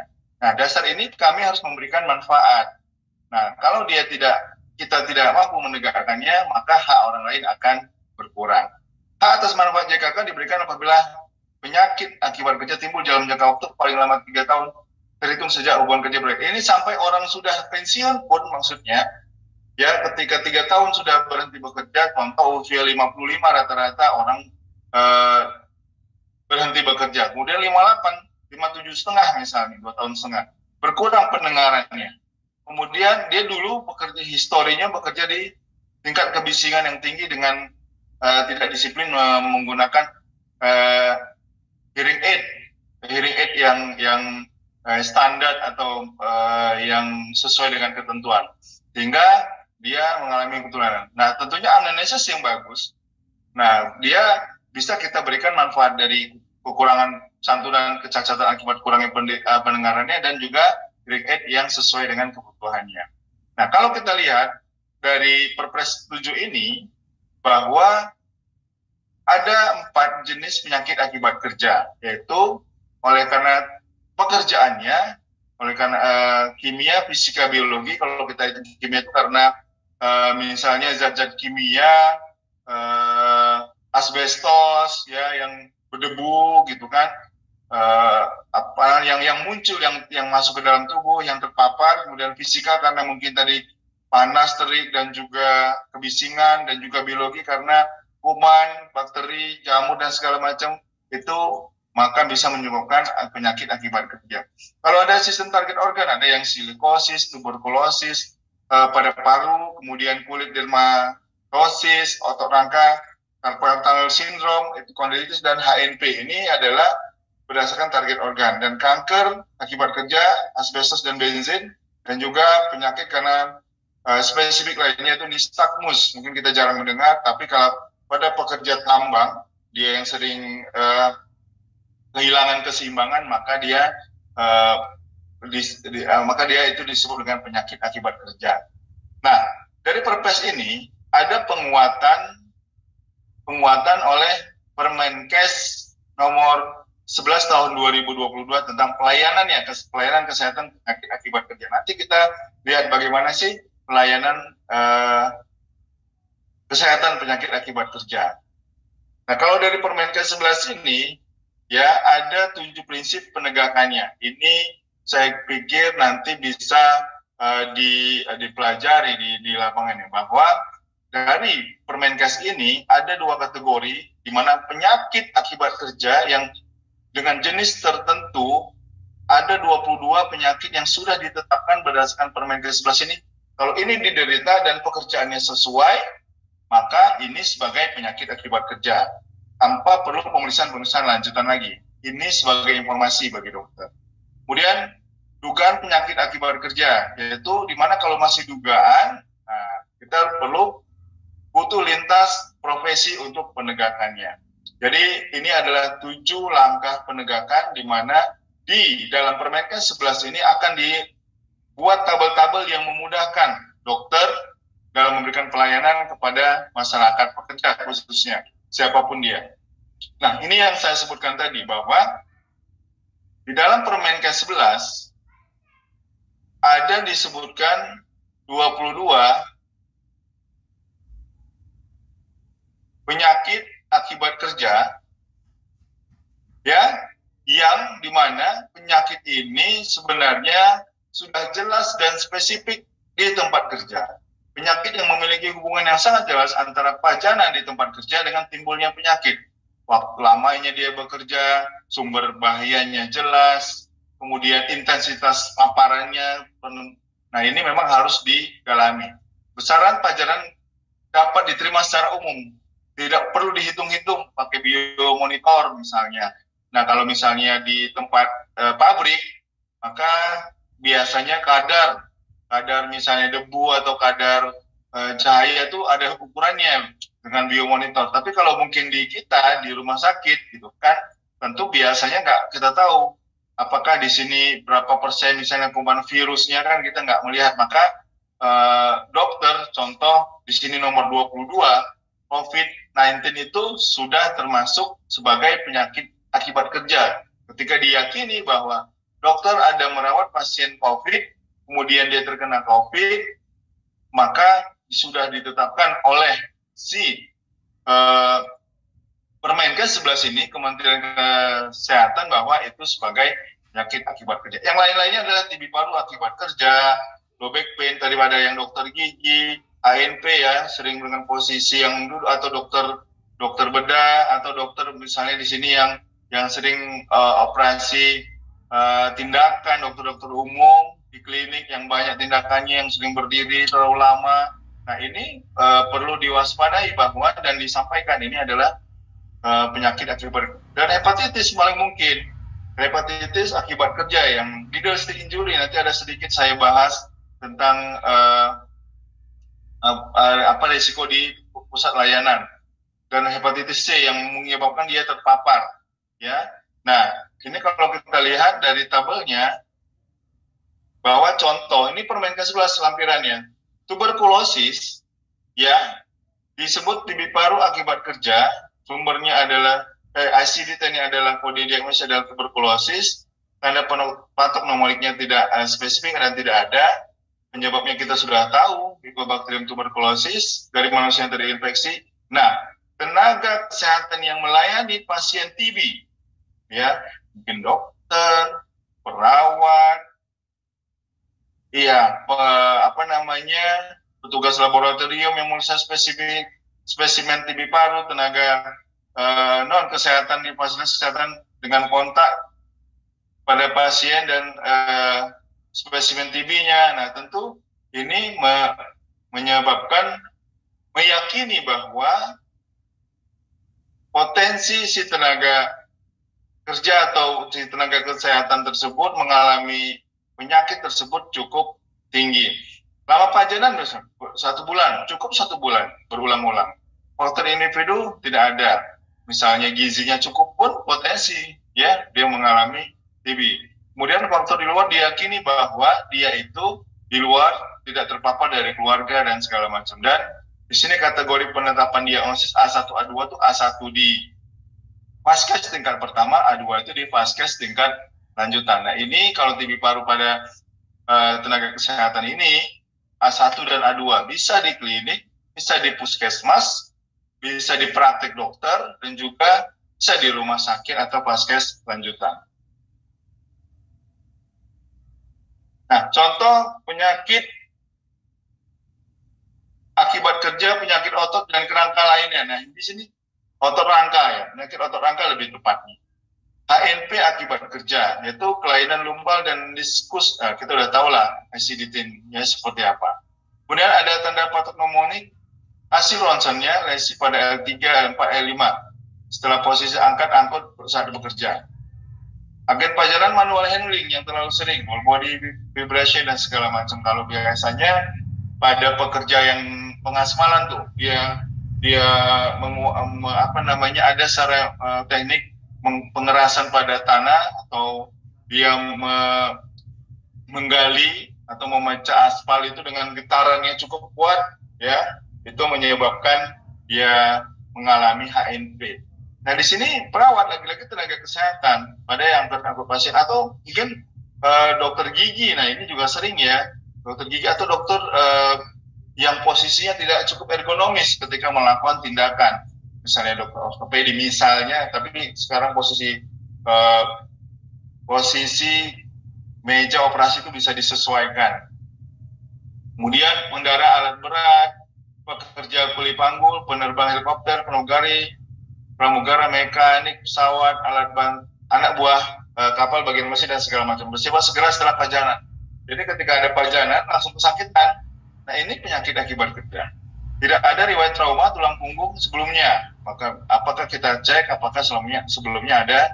Kemudian tidak ada aktivitas manual handling atau whole body vibration di luar pekerjaan. Misalnya dia di rumah ternyata sering angkat-angkat galon misalnya ya, dia punya usaha dan segala macam itu, dan dia biasa di A2 ini karena butuh pemeriksaan lebih lanjut pada patognomonik, biasanya hasil ronsen dan segala macamnya.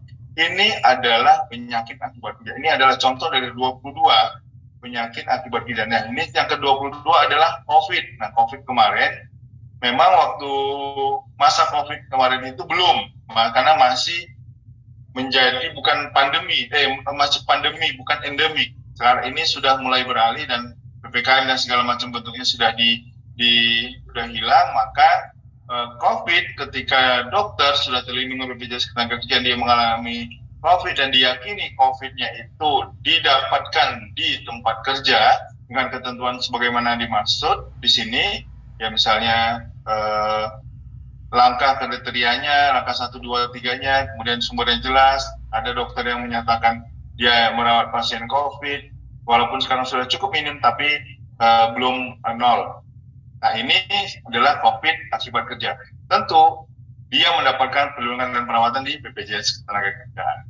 Nah, ini saya sampaikan ketika awal-awal dulu tahun 2020 nih, surat edaran Menaker 08 di bulan 5, kemudian 327 ini Kemenkes ini yang menyatakan bahwa tenaga kesehatan atau seluruh ekosistem di layanan kesehatan, tenaga pendukung, tenaga relawan itu kalau mengalami COVID dan diyakini dapat tempat kerjanya, maka akan dilindungi oleh BPJS Ketenagakerjaan. Tapi waktu itu memang pengobatan dan perawatannya masih ditanggung oleh pemerintah dan dampaknya baru ke BPJS Ketenagakerjaan. Nah, ini 7 langkahnya bahwa sampai-sampai faktor individu yang berperan dan besarnya pajanan itu memang nggak menjadi patokan. Ya misalnya dia pun gizinya baik, tapi ternyata dia terinfeksi dan juga pajanan itu memang virusnya kita tidak melihat. Nah, ini yang dugaan ini butuh kompetensi khusus seorang dokter untuk memastikan hubungan kerja klinis dengan penyebabnya. Butuh tambahan biasanya SPOK, spesialis okupasi. Nah, memang di Medan saya belum ada dokternya, tetapi dokter-dokter ini bisa kita kalau ada penyakit ini bisa kita konsultasikan dengan komite medis yang ada di BPJS Ketenagakerjaan atau dokter penasihat. Nah, ini biasanya contoh asma akibat kerja. Nah, di sini kenapa butuh khusus, karena asmanya ini nanti oleh pekerjaan atau memang disebabkan oleh turunan yang sudah dia dapatkan sebelumnya. Nah, tentu harus melihat daripada faktor alergen yang dari luar, apakah memang dari tempat kerjanya, kemudian bagi apa sih agen pajanannya, kemudian juga lama pajanannya pengaruh atau tidak. Nah, ini tentu memerlukan pemeriksaan khusus. Nah, satu lagi ada risiko di tempat kerja di mana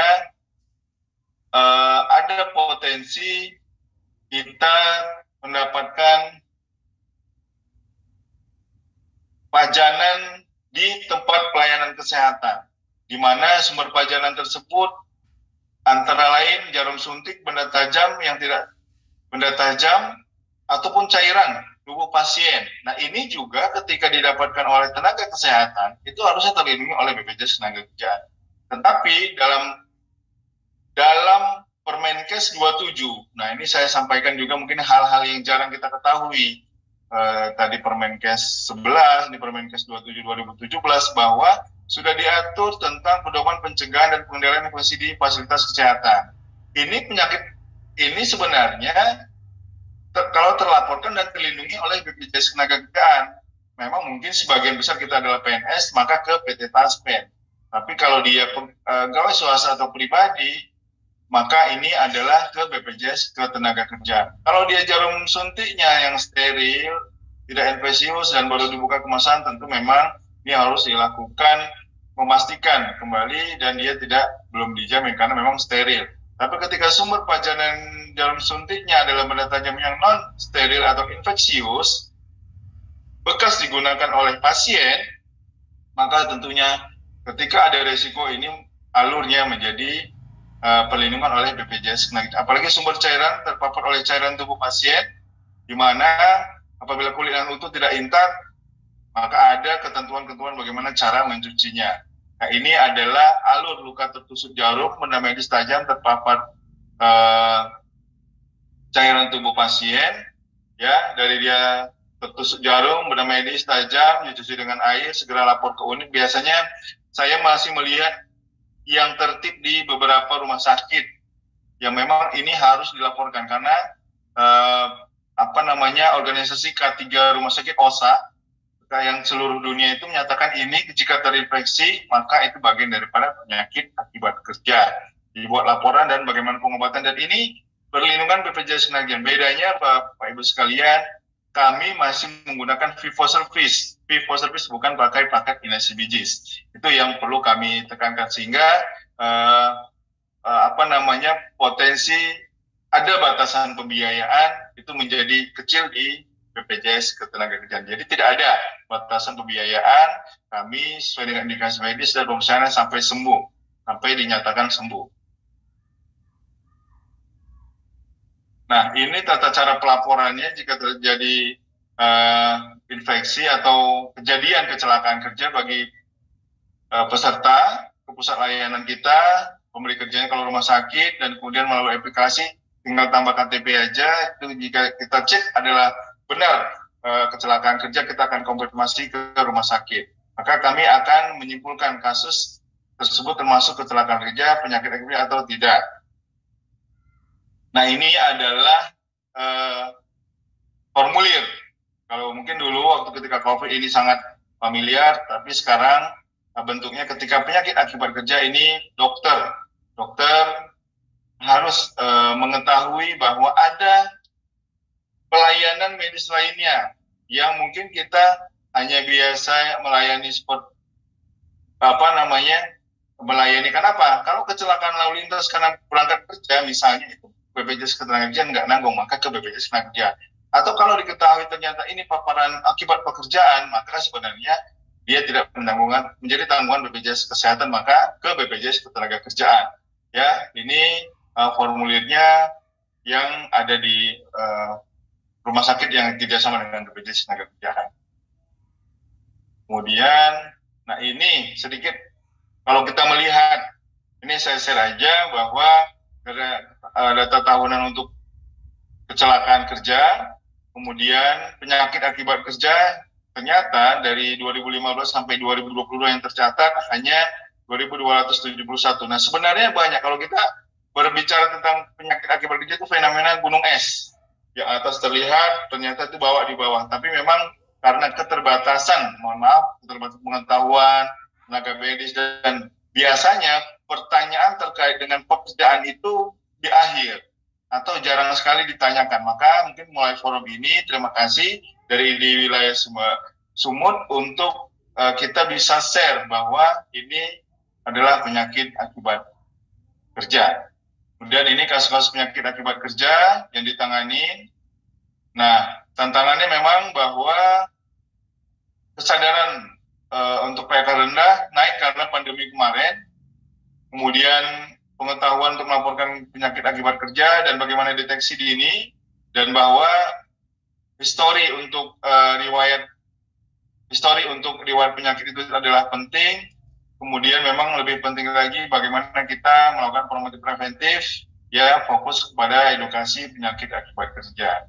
Nah, ini program kami yang kedua, jaminan kematian. Jadi kalau meninggal dunia bukan karena kecelakaan kerja atau penyakit akibat kerja, maka dia mendapatkan bantuan santunan 42 juta, dan jika dia sudah menjadi peserta, dia akan mendapatkan beasiswa bagi anaknya. Jika 3 tahun sudah menjadi peserta, maka ada beasiswa bagi anaknya sampai dengan S1, dari TK SD sampai dengan S1. Kemudian ini adalah jaminan hari tua berupa tabungan. Jadi di kami itu bisa menabung, jadi ketika nanti masuk ke hari tua akan mendapatkan akumulasi iuran dan hasil pengembangan. Ini kalau kita konsep di luar negeri adalah Provident Fund, sehingga di masa tua lebih sejahtera, walaupun saya yakin kalau dokter pasti insya Allah semua sejahtera. Dan itu dari saya, semoga share ini bisa menambah wawasan dan pengetahuan kita sebagai dokter atau tenaga kesehatan, baik khususnya dokter, dan bahwa kita punya pengetahuan lain, yaitu melindungi penyakit akibat kerja atas resiko di pekerjaan sendiri, khususnya dokter di rumah sakit yang ada resiko-resiko. Mungkin itu dari saya. Saya kembalikan ke MC. Terima kasih. Assalamualaikum warahmatullahi wabarakatuh. Waalaikumsalam warahmatullahi wabarakatuh. Terima kasih Dokter Suci, sungguh memberi informasi baru bagi kita, terutama tenaga kesehatan. Karena selama ini mungkin kita tidak mengetahui kalau ternyata dari BPJS Ketenagakerjaan dapat melindungi kita sebagai pekerja medis di bidang kesehatan. Dari kolom chat belum ada pertanyaan Dokter Suci, tapi izin saya bertanya mungkin Dok. Ya, silakan. Apakah bisa Dok kita punya asuransi selain BPJS Kesehatan juga BPJS Ketenagakerjaan Dok? Terus kalau misalnya bisa, kira-kira Dok berapa Dok kisaran biaya yang harus dikeluarkan setiap kita gitu Dok? Terima kasih Dokter. Ya, terima kasih Dr. Andika, bahwa saya kembali ke Cindy ya, bahwa sebagai dokter, sebagai bukan penerima peserta, bukan penerima upah, ya kalau untuk ikut dua program ini, jaminan kecelakaan kerja dan jaminan kematian, serendah-rendahnya itu yang dilaporkan berdasarkan take home-nya 1 juta. Itu nggak mungkin kalau dokter, tapi ini kita bicara yang serendah-rendahnya adalah 16.800 saja, kita bisa mendapatkan manfaat yang saya sebutkan tadi, jaminan kecelakaan kerja dan jaminan kematian. Jaminan kecelakaan kerja inilah yang termasuk penyakit akibat kerja yang mendapatkan, yang melindungi kita. Maka dengan 16.800 kita sudah semua tuh yang manfaatnya ini tadi. Nah, kita akan dapatkan semua ya atas risiko, baik dari berangkat dari rumah, kemudian selama di rumah sakit, kemudian kembali ke rumah dalam perjalanan, maupun selama di rumah sakit itu kan operasi dan segala macam, atau di klinik. Nah, itu adalah perlindungannya. Jadi serendah-rendahnya adalah 16.800. Dengan nanti mungkin kalau bisa datang ke kantor cabang kami yang terdekat, ya bisa juga dapat mendaftar lewat pendaftaran online mandiri. Mungkin itu Mbak Andika. Terima kasih informasinya Dokter Suci. Dari peserta seminar dan workshop sekalian, ada yang lagi yang ingin ditanyakan kepada Dokter Suci? Bisa raise hand langsung, silakan.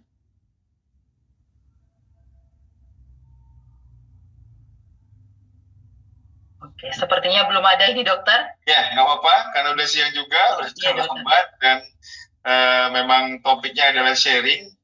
Yang pasti bahwa ini meningkatkan pengetahuan dokter terkait dengan perlindungan pada masalah selain BPJS Kesehatan.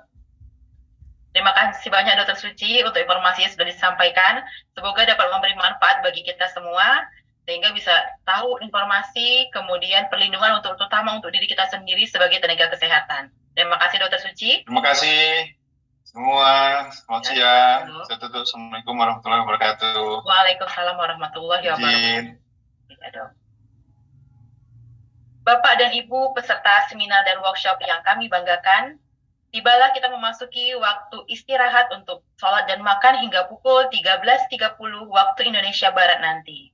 Kepada Bapak Ibu peserta seminar dan workshop, diharapkan untuk balik pada link yang sama pada pukul 13.30 waktu Indonesia Barat nanti. Terima kasih.